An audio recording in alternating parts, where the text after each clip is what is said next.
저는 오늘 여러분들과 함께 2017년도 마지막 날을 살면서 인생을 한번 결산해보자. 오늘 성경에 보면 주인이 멀리 떠나고 다시 돌아와서 이제 오랜 후에 와가지고 뭐란 거 아니 우리 한번 결산해보자 이렇게 얘기한 거예요.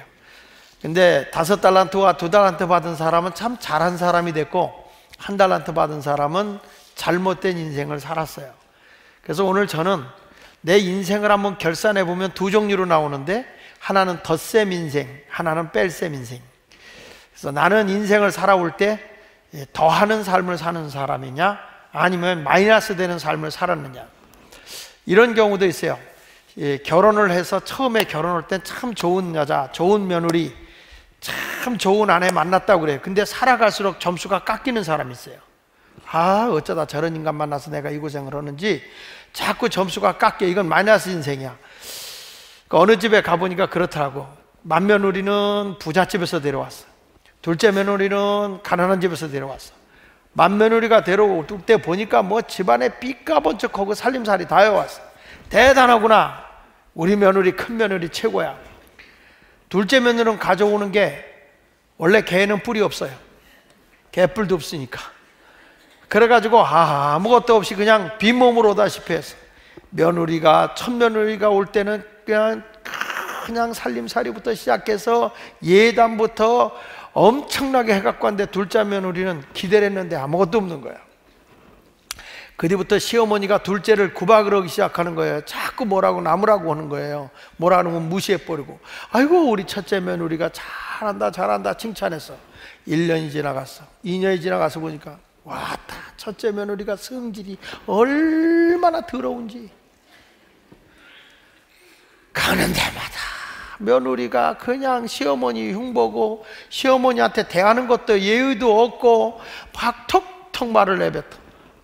그런데 둘째 며느리는 말이야 얼마나 싹싹한지. 그저 맛있는 거 어디 가서 먹으면 어머니부터 갖다 드리고 말이야. 그저 좋은 옷 사면 꼭 시어머니부터 더 좋은 거 갖다 드리고. 큰 며느리는 어찌나 시집살이가 싫은지 시편도 안 보고 시금치국도 안 먹고 시루떡도 안 먹고 시자 들어가는 건 먹지도 않는데, 이 둘째 며느리는 너무너무 잘하는 거야. 어머니가 첫 번째는 첫 며느리가 최고라는데 살아가면서 계속 둘째 며느리가 잘하는 거예요. 점수가 둘째가 올라갑니다. 며느라기야, 난 너 없으면 못 살겠다. 너 없으면 못 살겠다. 자꾸 둘째 며느리는 점수가 올라가. 이게 플러스 인생이야. 난 여러분들이 다 플러스 인생을 살고 있기 때문에 제가 이런 얘기를 하는 거예요. 여러분들은 다 시부모한테 너무 잘해서 시편만 보고 앉아있으리라 저는 생각을 해요. 여러분들, 과연 내 인생은 어떤 인생일까?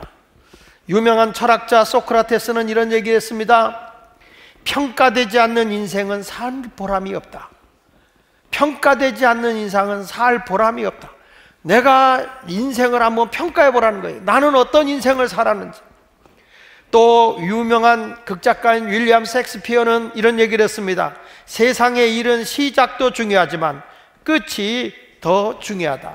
마지막에 웃는 자가 진정으로 웃는 자다. 이렇게 셰익스피어는 얘기를 했습니다. 여러분, 마지막에 웃는 자가 진정으로 웃는 자예요. 옆 사람 보세요. 웃을 사람 같아? 끝에 가서 울 사람 같아? 여러분, 인생은 중간에 아무리 행복해도 아무 소용이 없어. 끝에 가서 웃어야 되는, 끝에 가서. 그래서 요한계시록 22장 13절에 이런 말을 하는 거예요. 예수님이 말씀하기를 나는 알파와 오메가요, 처음과 마지막이요, 시작과 마침이라. 이 요한계시록 22장 13절에 보니까 나는 알파 오메가여, 처음과 마지막이여, 시작과 마침이다 라고 얘기를 했는데, 이런 것들을 우리가 보면 인생이라고 하는 것이 주님이 보실 때 시작과 끝을 같이 본다는 거예요. 그 시작을 봤을 때 참 좋았다, 나중에 가서도 참 좋아야 되는데 그걸 못한단 말이에요. 나는 여러분들이 2017년도 마지막 날에 내 인생은 어떤 인생이었는가, 덧셈의 인생이었는가, 뺄셈의 인생이었는가를 돌이켜볼 수 있는 귀한 시간이 되기를 축복합니다. 첫째로 그렇다면 덧셈 인생은 어떤 인생이었느냐 하는 것을 생각해 보겠는데, 덧셈 인생은 하나님이 각 사람에게 주신 재능을 활용하는 사람이에요. 하나님이 나에게 어떤 재능을 줬고 직업을 줬고 어떤 경영의 능력을 줬고 탁월하게 줬다면 각 사람에게 주신 재능을 잘 활용을 해요. 마태복음 25장 14절로 17절에 어떤 사람이 타국에 갈 때 그 종들을 불러 자기 소유를 맡긴가 같으니, 어떤 소유를 맡긴가 같으니 각각 그 재능대로 한 사람에게는 금 5달란트를, 한 사람에게는 2달란트를, 한 사람에게는 1달란트를 주고 떠났다. 5달란트 받은 자는 바로 가서 그것으로 장사하여, 장사했다는 말은 경영을 했다는 거예요. 또 5달란트를 남기고 2달란트 받은 자도 그같이 하여 2달란트를 남겼다. 여기 보면 2달란트 받은 자도 그같이 하여, 5달란트 받은 자같이 내게 주신 이 5달란트, 이 5달란트는 작은 돈이 아니에요. 1달란트가 1200데나리온이에요. 그 1200데나리온이라고 하면 그 당시에 노동자의 품값이 하루 일하면 1데나리온을 받았어요. 그러니까 예를 들면 내가 노동자로서 쉽게 정산하기 위해서 내가 하루에 10만 원을 받았다. 10만 원을 받았다 그러면은 이 5달란트면 얼마 정도 되는 거냐면 약 6억 원이 되는 거예요. 6억 원. 6억 원이라는 것을 주인이 맡겨주면서 이걸 갖고 내가 경영해봐, 이렇게 말하는 거예요. 2달란트 받은 사람이라면 약 2억 4천 정도 준 거예요. 이걸 갖고 한번 경영해봐라, 이렇게 주는 거예요. 자, 이렇게 보니까 나는 이렇게 보는 거예요. 아, 목사님, 우리 하나님은 나에게 돈도 안 줬어요. 그게 아니라 여러분들에게 재능이 있고 탤런트가 있잖아요. 재능이 있잖아요. 내 직업이 있잖아요. 내가 남들이 못하는 건 내가 잘하는 게 있다고요. 그게 하나님이 주신 달란트예요. 근데 여기 성경에 보면 어떻게 줬느냐 하면 15절에 보니까 각각 그 재능대로 준 거예요. 누구는 5달란트, 누구는 2달란트. 왜 하나님이 차별이 하느냐 그럴지 모르지만 하나님은 각각 그 재능대로 주신다는 거예요. 재능이 없는 사람에게 많이 줄 리가 없어요. 재능 있는 자에게 자꾸 하나님이 주는데 그걸 잘 활용하면 여러분들이 일생을 살아가는 동안에 5달란트 6억 가지고 6억을 더 벌었으니까 12억인데 12억만 더 벌었겠어? 나는 우리 교인들은요, 이 재능을 발견하는 순간에 제가 보기에는 한 1200억을 벌 것 같아요. 아멘 아는 사람은 12원을 번다. 12원. 다시. 여러분들은 이렇게 주신 재능을 잘 활용을 해서 1200억을 버는, 응? 자, 우리 여기 보면 여러분들에게 주신 재능, 난 아무것도 없어 그러지 말고 직업도 나 나름대로 있잖아요. 내가 요리를 잘할 수도 있는 것이고 내가 경영을 잘할 수 있는 것이고 어떤 사람 많이 배워서 그걸 다른 사람에게 전할 수도 있는 것이고 다양한 재능이 다 주어진 거예요. 각각 그 재능대로 하나님이 준 거예요.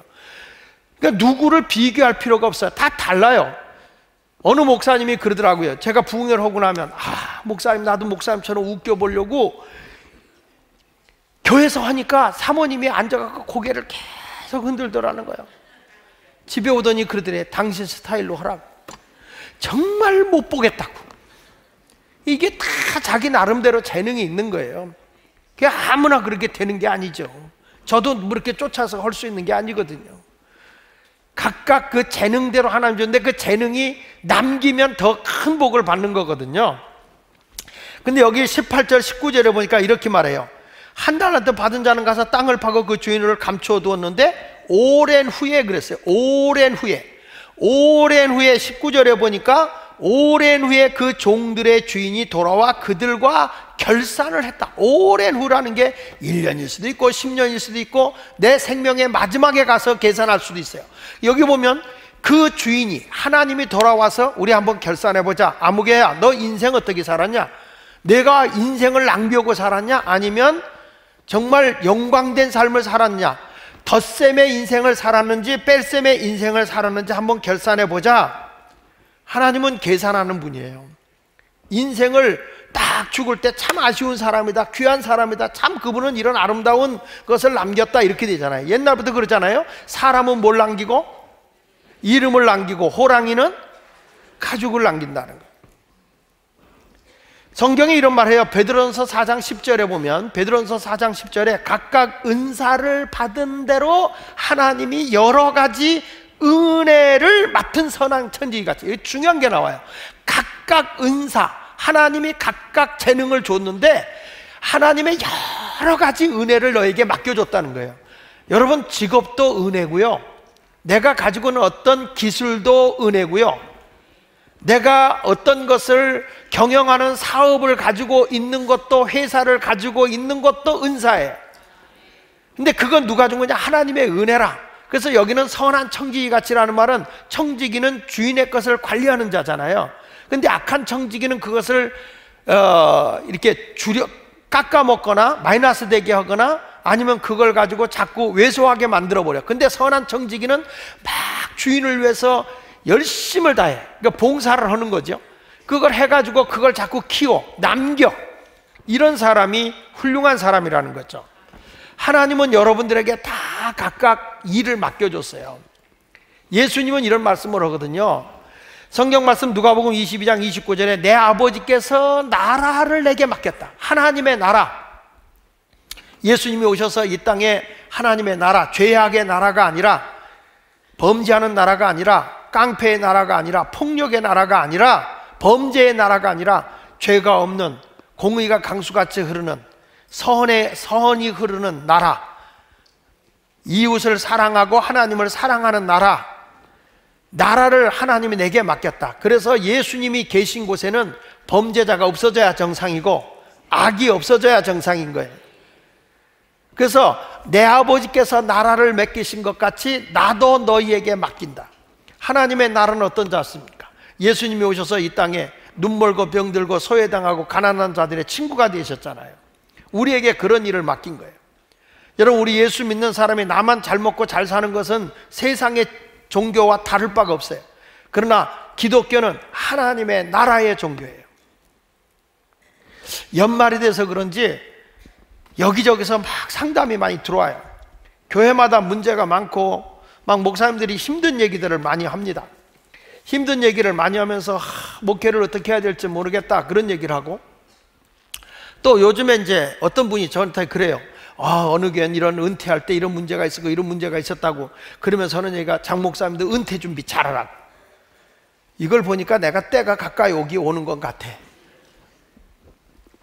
그래서 저는 이런 얘기를 했습니다. 그분들이 하면서 막 사모님이 어떤 병이 들고 막 어려움을 당해가지고 그냥 교회에 시달리는 거예요. 장로님, 권사님들이 막 그렇게 자기는 최선을 다해서 섬겼는데 어떻게 목사 보고 나가라고 그러고, 그리고 입에 담을 수 없는 요구를 하고 이런 얘기를 하면서 병이 들었다는 거예요, 사모가. 그래서 이런 것을 내가 계속 해야 되느냐 하는 문제 때문에 상담을 하는 거예요. 근데 저는 그분들에게 이런 얘기를 했어요. 그것은 선택의 문제다.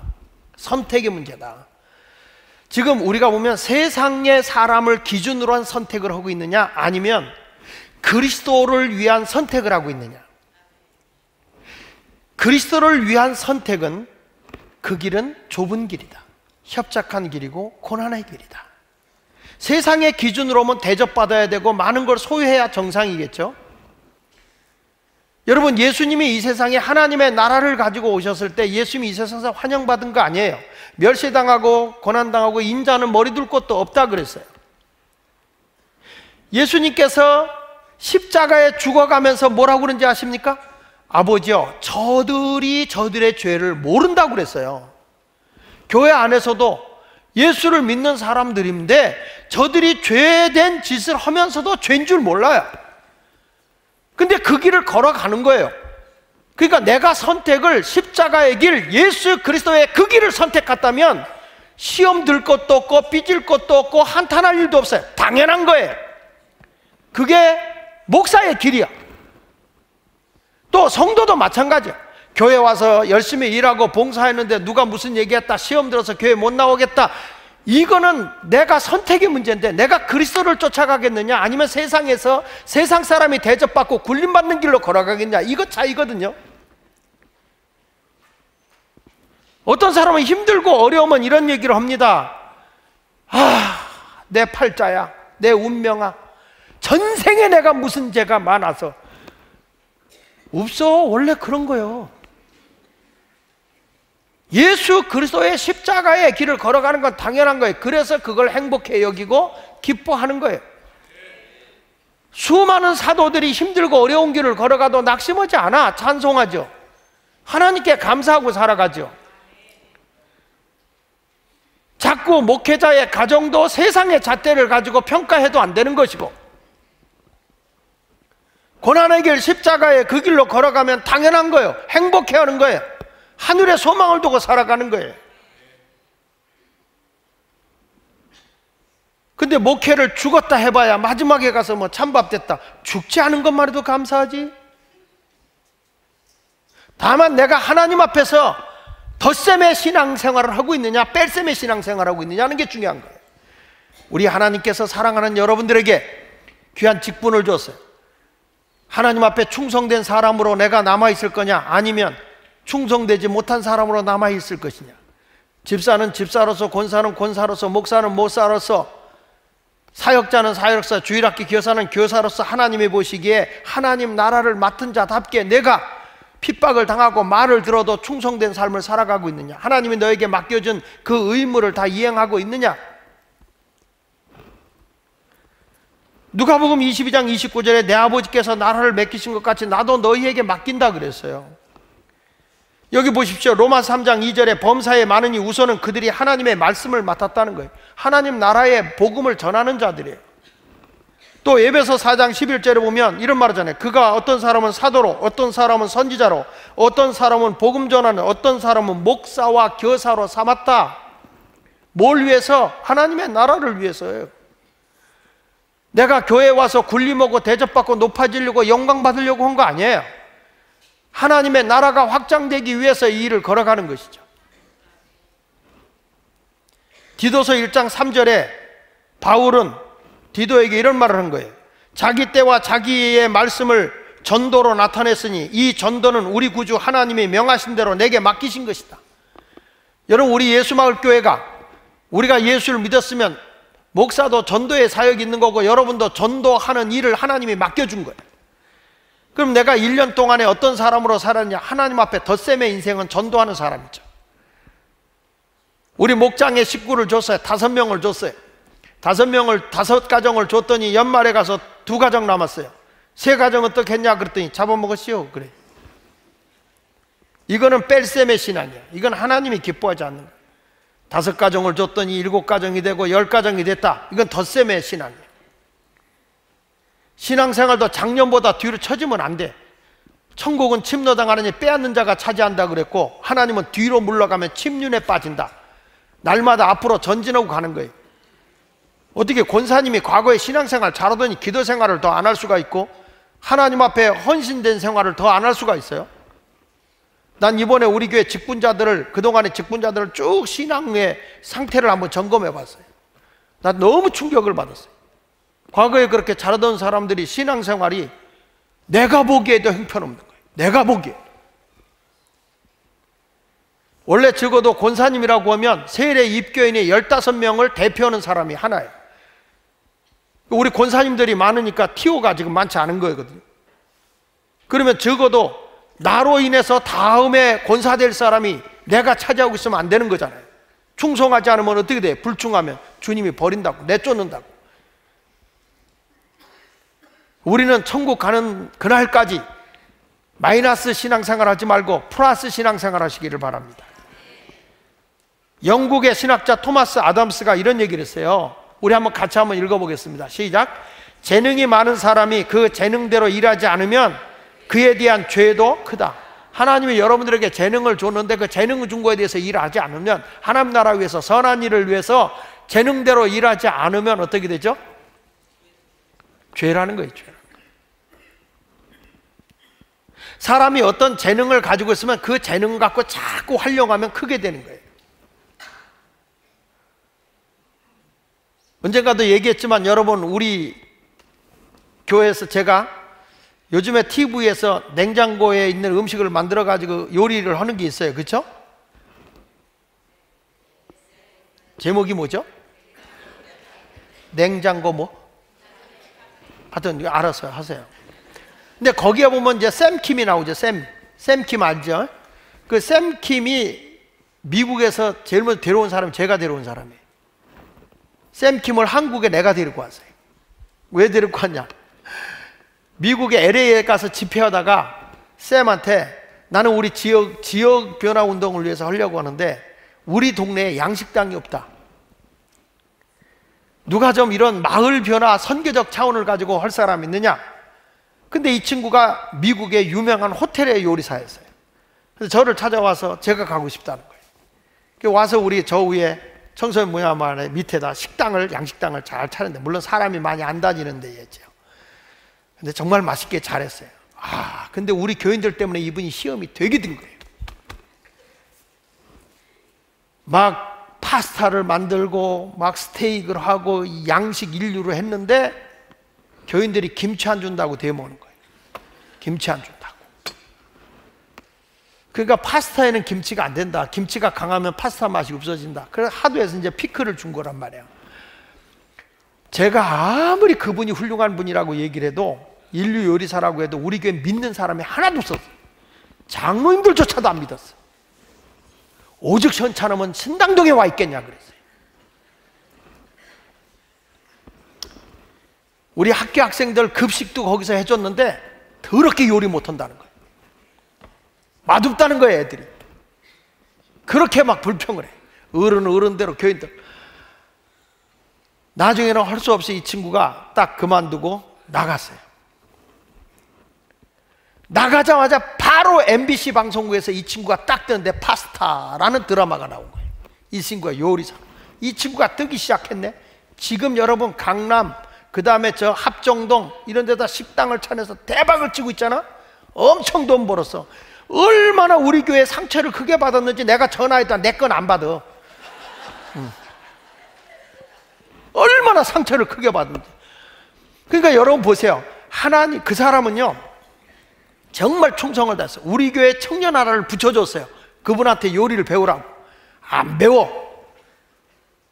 지금에 와서 배우려면 누가 그 옆에 써주나? 안 써주지.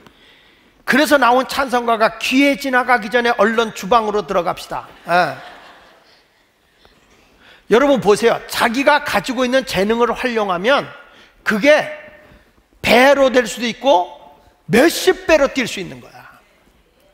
내가 준비하고 있으면 하나님은 그렇게 되는 거예요.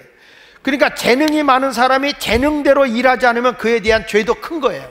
근데 자기 재능을 크게 발휘하면 얼마든지 그 재능은 자기를 크게 키워주는 거예요. 이분이 뜨고 나니까 이제서 우리 교인들이 믿어. 목사님 말이 맞는데. 그전에는 틀리고 나가야 맞아. 사람이 무슨 뭐 그런 재능만이 아니고 이런 경우가 있어요. 동구제약의 이경옥 사장이 있는데 원래 평범한 가정주부였어요. 집안 살림만 하는 사람이에요. 근데 남편인 조동섭 사장이 메이그 증후군이라고 하는 희구병을 앓고 세상을 떴어요. 자, 이 회사를 경영을 해야 되는데 남편이 죽었으니까 큰일 난 거야. 이 여자가 할 수 있는 게 아무것도 없어요. 그래서 새벽마다 나가서 하나님 앞에 기도한 거. 하나님, 이 회사를 내가 어떻게 맡아야 됩니까? 어떻게 경영해야 됩니까? 이거 뭐 몇 명 되지도 않는 거 이거 어떻게 하면 좋습니까? 하나님 걱정 많이 하는 거예요. 그런데 하나님이 뭐라고 하니? 너에게 있는 재능 가지고 하라는 거예요. 하나님, 나는 경영할 줄 몰라요. 회사를 어떻게 해야 될지, 어떻게 운영해야 될지, 사람 다룰지도 몰라요. 근데 너에게 준 재능대로 해라. 너에게 있는 것까지 그냥 해라. 뭘 만들어서 배워서 하려고 하지 말고 내가 너에게 준 달란트가 있다. 이 사람이 새벽마다 기도하고 가서 자기가 할 수 있는 일이 뭐냐? 그러면 아무것도 없어. 할 수 있는 건 회사에 있는 직원들을 격려하고 칭찬해 주는 것밖에 없는 거예요. 가자 일하는 사람한테 아이고 수고가 많으세요. 오늘도 애쓰셨네요. 참 열심히 아침 일찍 출근해 주셔서 너무 고맙습니다. 열심히 해줘서 너무 감사합니다. 계속 격려하고 칭찬하는 거예요. 그리고 또 퇴근하고 갈 때 되면 바깥에 나가서 아이고 수고하셨네요. 오늘도 집에 들어가서 편히 쉬세요. 너무 감사합니다. 아주 그냥 얼마나 격려해주고 칭찬하고 인사해주고. 경영은 아무것도 안 했어요. 그저 자기가 가지고 있는 거 격려하고 칭찬하는 거, 자기 잘하는 것만 한 거예요. 그랬더니 회사의 모든 사원들이 말이죠, 직원들이 이분을 어머니처럼 따르고 누나처럼 따르더라고요. 어떤 직원은 누님 그리고 어떤 사람은 어머님 그리고 말이죠. 너무 친절하고 사랑으로 대해주니까.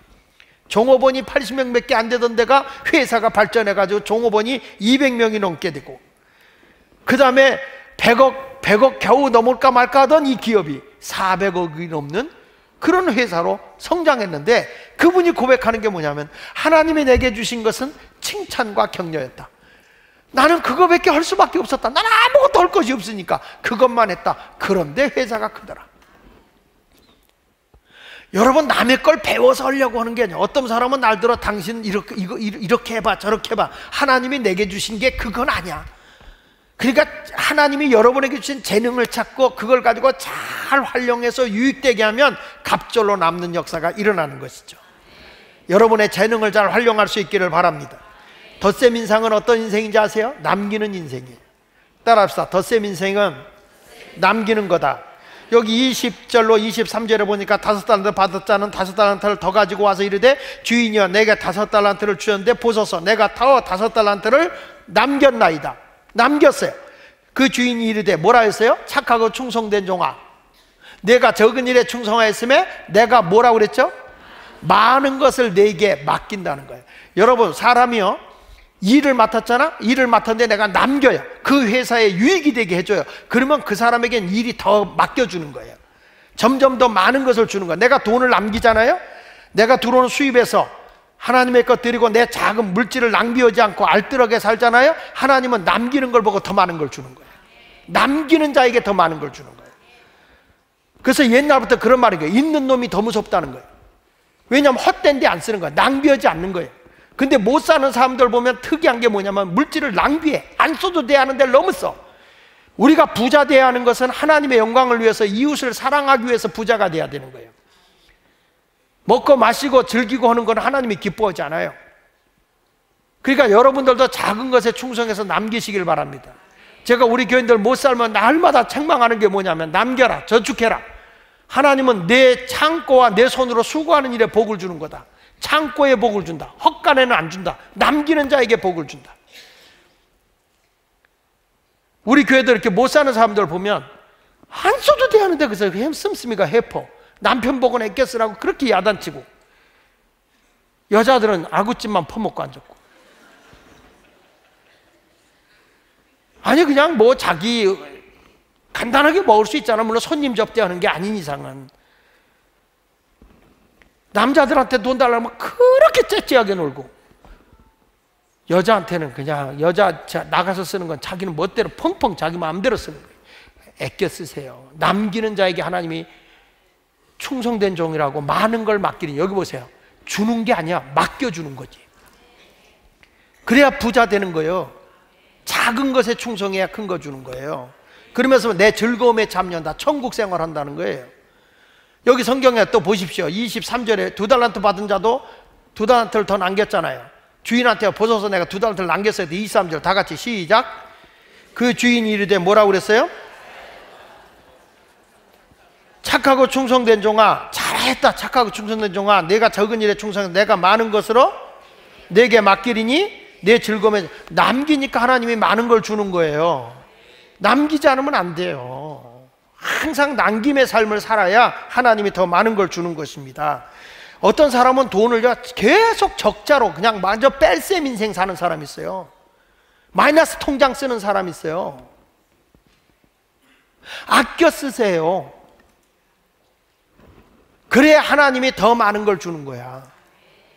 옆 사람 보세요. 옆 사람 보세요. 부자 되게 생겼어? 빚지고 살게 생겼어요?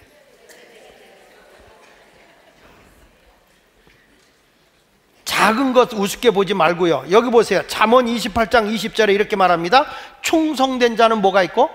복이 많아도 속히 복. 내가 하나하나 스텝 바이 스텝으로 밟아서 이렇게 올라가는 게 복이 있는 거지. 일확천금 눌러서 뭐 로또 복권을 사가지고 뭐 로또 복권 사서 일확천금 망하는 거예요. 그게 아브라함도 로또 복권 샀다고, 뭐 장로님들도 그거 사야 된다고. 아브라함이 무슨 로또 복권 샀냐? 성경을 갖고 와. 로또 아브라함과 함께 했다. 아이고 세상에, 로또 아브라함과 함께 해서 그게 로또 복권이 아브라함과 함께 했다네. 그건 조카 롯이지 로또 복권이 아니에요. 하나님 앞에 여기 보십시오. 충성된 자는 복이 있지만은 속히 부하고 일확천금을 노린 사람은 망하는 거예요. 계시록 2장 10절 끝부분에 뭐라고 했어요? 환난이 왔을 때 내가 죽도록 충성하라. 그래야면 내가 생명의 간을 준다. 하나님은 열심히 살아서 남기는 자에게 귀한 걸 주는 거예요. 느헤미야 9장 8절에도 이렇게 말하잖아요. 그 마음이 주 앞에서 충성됨을 보시고 더불어 언약을 세웠다. 하나님의 약속, 충성됨을 보고 약속했다. 하나님이. 그게 뭐냐? 가나안 족속, 헷 족속, 아모리 족속, 브리스 족속, 여부스 족속, 기르가스 족속의 땅을 그 씨에게 주겠다. 내 자손에게 주겠다. 내가 충성되게 살면 네 자식이 잘 되게 해주겠다. 내 자식이 하는 일마다 번성하게 되겠다. 부모가 바로 살아야 자식이 잘 되는 거예요. 부모가 견병같이 사니까 자식도 견병같이 사는 거예요. 견병이라는 게 개견자 떡병자야. 뭐예요? 난 강단에서 개떡이란 말을 못하겠더라고요. 그런데 내가 하나님 앞에 바로 살고 충성되게 사니까 그 부모가 바로 살면 자식이 그 복이 가. 그래서 땅의 모든 땅을 다른 사람 걸 뺏어서 내 자손에게 주겠다. 그 말씀대로 이루셨다는 거예요, 하나님. 또 다니엘서 6장 4절에 보면 이런 말을 해요. 이에 총리들과 방백들이 국사에 대해 다니엘을 고소할 틈을 얻고자 해서 능히 아무 틈 아무 허물을 얻지 못하였으니 이는 그가 충성되어 아무 그릇함도 없고 아무 허물도 없었다. 여러분, 충성된 사람은 책 잡을 게 없어요. 그래서 다니엘서 6장 28절에 이렇게 말해요. 이 다니엘이 다리오 왕의 시대와 바사 왕 고레스 왕의 시대에 뭐 하였더라? 형통하였더라. 제가 지난 주간에 그 효성 영광 장로교회 집회를 갔어요. 근데 그 교회 담임자가 누구냐면 주한 장로교회에서 20년 부목사로 한 사람이 그 교회를 맡았더라고요. 어떻게 그 교회를 맡게 됐냐 그랬더니 그 주한 장로교회가 가까워요. 근데 이분이 20년 동안 한결같이 교회 충성한 거예요. 그러니까 나경일 목사님이 좋은 교회가 나오니까 그 부목사를 보낸 거예요. 너 이 교회로 가거라.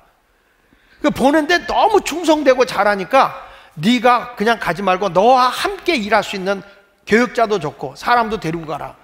그래가지고 부목사 둘하고 자기 밑에 있던 그 두 목사 둘하고 그리고 하나는 그 기업을 하고 있는 사람, 이 사람을 데리고 나왔더라고요. 그래서 와서 그냥 그들이 잘 이 목사님을 도와줘가지고 교회가 편안하게 정착되고 잘 부흥되더라고요. 근데 그 목사님이 얘기를 하는 거예요. 내가 20년 한 게 한결같이 정말 죽도록 했대. 그랬더니 하나님이 목회로 보상을 해주더라는 거예요. 하나님은요 충성된 자에게 형통하게 해주는 거예요. 잔머리 굴리고 야가 빠지면 하나님이 절대 보상 안 해. 사람은 속일 수 있어서 하나님은 못 속이거든요. 내가 죽도록 주님 앞에 매달려 살면 그 보상을 누가 하느냐? 하나님이 하시는 거예요. 하나님이. 노만 빈센트 필 그 디모데서 1장 12절에 보면 이런 말씀이 나와요. 나를 능하게 하신 그리스도 예수 우리 주께 내가 감사하는 것은 나를 충성되이 여겨 내게 직분을 맡겼다. 하나님이 누구에게 직분이 주냐? 충성된 자에게 준다는 거예요. 그래서 노만 빈센트 필 박사가 이런 얘기를 했어요. 한번 같이 읽어봅시다. 일찍 자고 일찍 일어나고 부지런히 일하는 사람이 건강하고 부자가 되며 현명한 사람이다.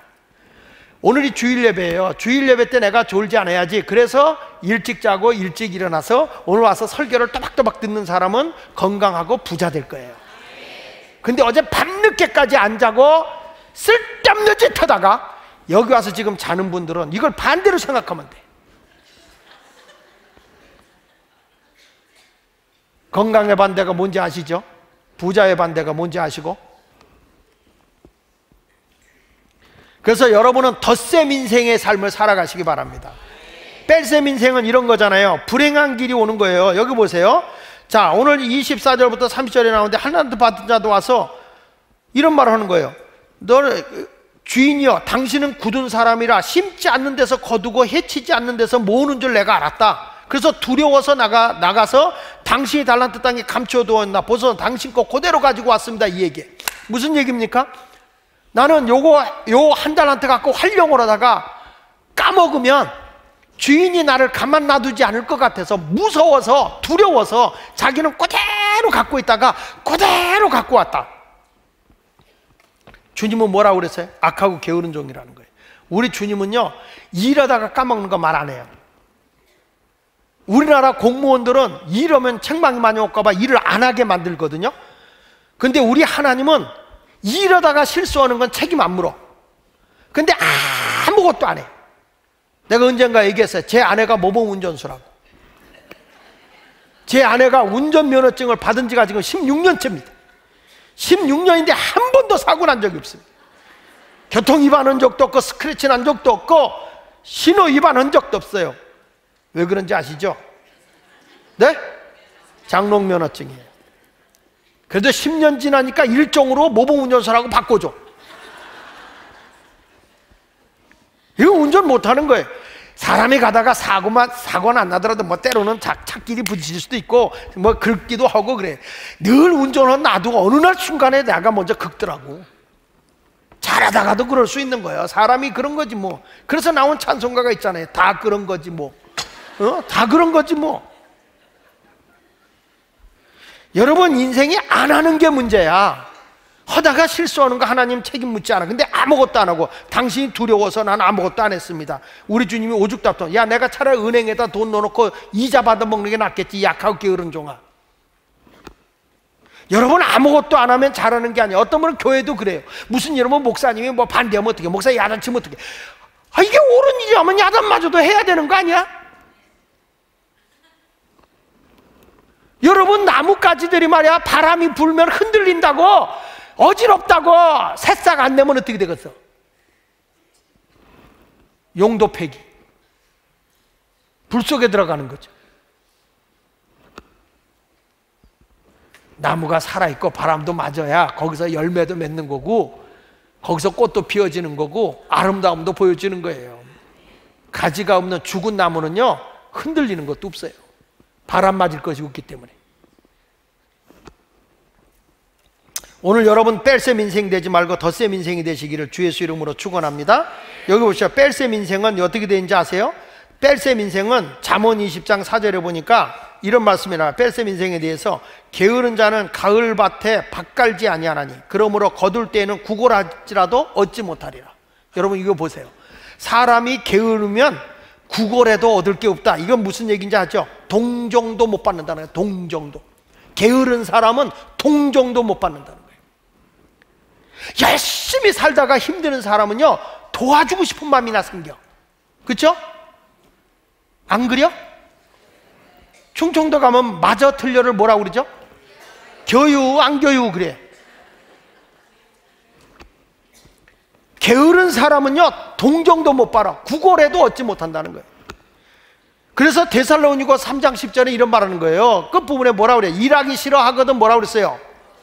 먹지도 말게 하라 그랬어요. 그러니까 기독교는 무노동 무임금이야. 이러지 않는 사람은 주면 안 된다. 성경의 잠언 10장 4절은 이렇게 말하네요. 손을 게으르게 놀리는 자는 어떻게 되고? 가난하게. 그러니까 뺄셈 인생은 가난한 거야. 근데 덧셈 인생은 손이 부지런한 자는 어떻게 된다? 부하게 되는 거예요. 잠언 24장 30절에도 이렇게 말해요. 내가 게으른 자의 밭과 지혜 없는 자의 포도원을 지나며 본즉. 이게 무슨 얘기냐면 이런 거예요. 이 더 메시지 성경에 보면요 이렇게 나와요. 여기 보면 이렇게 나옵니다. 저기 밑에 봅시다. 어느 날 늙은 시작. 어느 날 늙은 게으름뱅이의 밭과 어느 얼간이의 포도밭을 지나치면서 보니까 가시덤불이 그 전부 덮었고 그 지면이 거친 풀로 덮였고 돌담이 무너져 있다는 거예요. 그러니까 여러분 게으른 집은 풀이 나도 안 치워. 이런 걸 이렇게 말해요. 메시지 성경에는 잡초는 옷 자랐고 엉겅기는 무성하며 울타리는 모조리 부서졌다. 그래서 내가 보고 생각이 깊었고 내가 보고 훈계를 받았노라. 32절에 요게요 메시지 성경에 재밌게 나와요. 어떻게 나오냐면 나는 그 모습을 오랫동안 쳐다보면서 내가 본 것에 대해 생각했다. 밭이 내게 설교를 하고 있었고 나는 귀를 기울였다. 뭐라고 설교하는지 아세요? 내가 좀 더 자자, 좀 더 졸자, 손을 모으고 좀 더 누워있자 하니 내 빈궁이 강도같이 오며 내 곰핍이 군사같이 이르리로다. 요건 요런 얘기야. 여기서도 자 읽어봅시다. 더 메시지. 여기서도 지고 저기서도 자자. 여기서도 하루 쉬고 저기서도 하루 쉬자. 편히 앉아 느긋하게 쉬자 하면 무슨 일이 닥치는지 아느냐? 바랄 것은 단 하나. 다 같이 찢어지게 가난한 생활뿐이다. 여러분 이게 찢어지게 왜 찢어지는지, 먹을 게 없어서 이것저것 집어먹다가 변비가 와서 찢어지는 거예요. 그리고 가난하게 사는데 먹을 건 있는데 가난하게 사람은 터져지게 가난한다 그랬어요. 옛날에 이부자리 하나 덮고 사니까 추우니까 이 사람 땡기고 저 사람 땡겨서 일어나면 이부자리가 다 뜯어져 있어. 그래서 옛날에 먹을 게 없어서 막 다른 거 뭐 거친 걸 먹다 보니까 변비가 생겨. 그래서 찢어지게 가난해. 여러분 찢어지게 가난 생활 보죠. 가난이 내 영혼한 뭐가 될 거다? 가난이 내 영혼엔 식객이 될 거다. 너희 집에 앉아 있을 거다. 아주 식객이. 밥 먹을 때마다 가난의 식객이 와서 있을 것이다. 어떤 사람에게? 게으러 터진 사람에게. 이건 마이너스 인생이야. 여러분 우리가 하루를 살아도 플러스 인생으로 살아야 돼. 덧셈 인생으로 살아야 돼. 게으르면 안 돼. 그래서 예수 믿는 사람이 새벽 기도하는 이유가 왜 그래? 새벽 기도하고 12시까지 디비저 자라고 하는 게 아니야. 새벽 기도하고 그 새벽부터 부지런히 일하라는 거예요. 아멘도 안 하네. 여러분은 뺄셈 인생이 되지 말고 덧셈 인생이 되시기를 바랍니다. 할렐루야. 잠언 12장 23절에 보니까 이렇게 말하네요. 부지런한 자의 손은 사람을 다스리게 되어도 게으른 자는 뭐라고요? 부림을 받는 거야. 게으른 자는 일에 압박을 받는다는 거예요. 여기 보니까 부지런한 이들은 일을 하며 자유를 만끽하지만 게으른 자들은 일에 압박을 받는다는 거예요. 여러분들은 어떤 사람입니까? 지배를 받는 사람입니까? 지배하는 사람이 되길 원하십니까? 어떤 사람이 지배한다는 거예요? 부지런하다. 대답은 잘해서 좋아. 우리 교회. 그러니까 새벽을 좀 깨우는 분이 되세요. 또 성경 잠언 15장 19절에도 이렇게 말씀합니다. 게으른 자의 길은 가시울타리 같으나 정직한 자의 길은 대론이라. 여기 보면 게으른 사람의 길은 가시덤불이 되덮이지만 부지런한 사람의 길은 평탄하다 이 말이야. 여러분의 길은 평탄하길 바랍니다. 그리고 게으른 사람은 굶주리는 거예요. 잠언 19장 15절에 보니까 이런 말이에요. 게으른 사람으로 깊이 잠들게 하나니 태만한 사람은 뭐한다?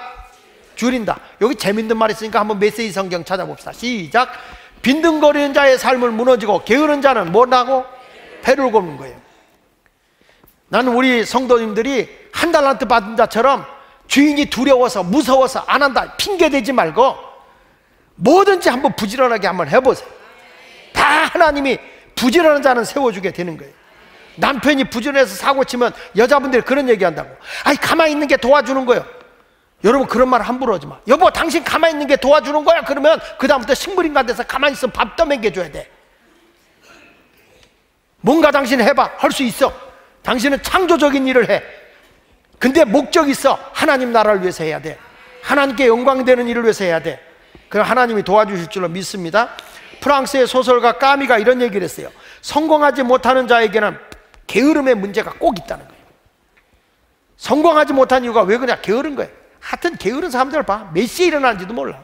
아이고 집구석에 가봐라. 파리가 그냥 부흥이 돼가지고 니나 나나 빌어먹자. 얼마나 집구석이 지저분한지. 옛날부터 이런 얘기 했어요. 가지런히 신발 놓인 집은 도둑도 안 된다 그래서. 얼마나 집구석에 가보면 막 이 옷이 어딘지도 몰라. 여기 가봐도 뭐 저기 가봐도. 내 자식이 교회를 다 어지럽혀 놔도 정리 안 해놓고 가. 난 그 사람 볼 때마다 야, 이 집 더럽게 가난하게 살겠다 이런 생각이 들어. 정리정돈 깨끗하게 하는 사람, 이 사람 얼마 안 돼서 5년 내로 일어나겠다. 이거 봐, 벌써 찔리니까 아멘도 안 해. 여러분 남자분들도 소변 보고 나면 나이가 들면 자꾸 흘려. 그럼 내가 좀 물로 청소 좀 해. 찌렁내 풍겨서 구박당하지 말고. 일본에서는 말이야, 일본에서는 남자 70 먹은 남자들이 말이야 서서 오줌도 못 넣어가지고 여자들 하도 야단쳐서 46%가 앉아서 소변 본다네. 또 여자들이 앉아서 보는 게 자존심 생긴다고 요즘에 또 깔때기가 생겨가지고 여자가 또 서서 소변을 본다네. 또 우리나라도 그게 들어왔어. 수입이 돼가지고 이제는 공동 화장실이요. 여자 남자 같이 써. 남자는 앉아서 보고 여자는 서서 보고. 뭐 세상이 이상하게 들어가는 것 같아.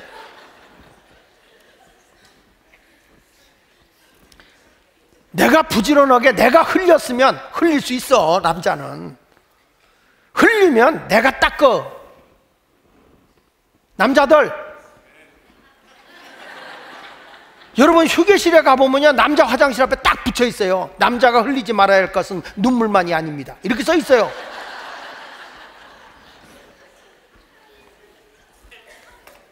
영국 속담에도 이런 말이 있어요. 젊었을 때 게으름을 피우는 사람들은 늙어서 거지가 된다. 이 영국 속담이에요. 미국의 바운주 목사는 이런 것이에요. 나태한 것도 큰 죄다. 한번 따라합시다. 나태한 것도 큰 죄다.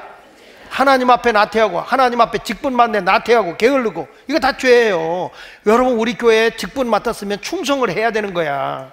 영국의 성직자이며 역사가인 토마스 풀러가 이런 얘기했어요. 훌륭한 종은 보상을 잘해주고 나쁜 종은 즉시 내보내라. 그래야 서로가 유익하다.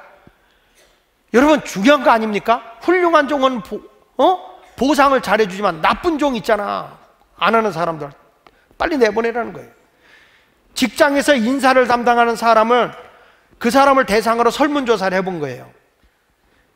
당신의 인사 이동하는데, 또 회사에 인사를 정리하는데 어떤 사람을 정리하느냐, 퇴출 1순위가 뭔지 아세요? 실력은 없으면서 일도 하지 않고 요령만 피우는 사람이라고 그랬어요.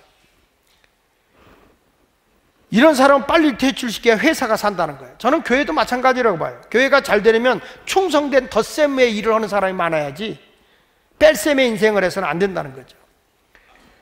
내가 충성스럽게 더 열심히 일해서 남에게 도움이 되고 힘이 될 수 있는 그런 덧셈의 인생이 될 때 하나님이 더 많은 것으로 채워줄 줄로 믿습니다.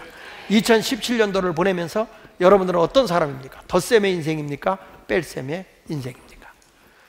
한번 돌이켜보면서 내년도에는 뺄셈의 인생이 아니라 덧셈의 인생을 살아서 하나님이 더 많은 것으로, 또 하늘의 즐거움으로 채워주는 한 해의 삶을 살아가시기를 예수 이름으로 축원합니다.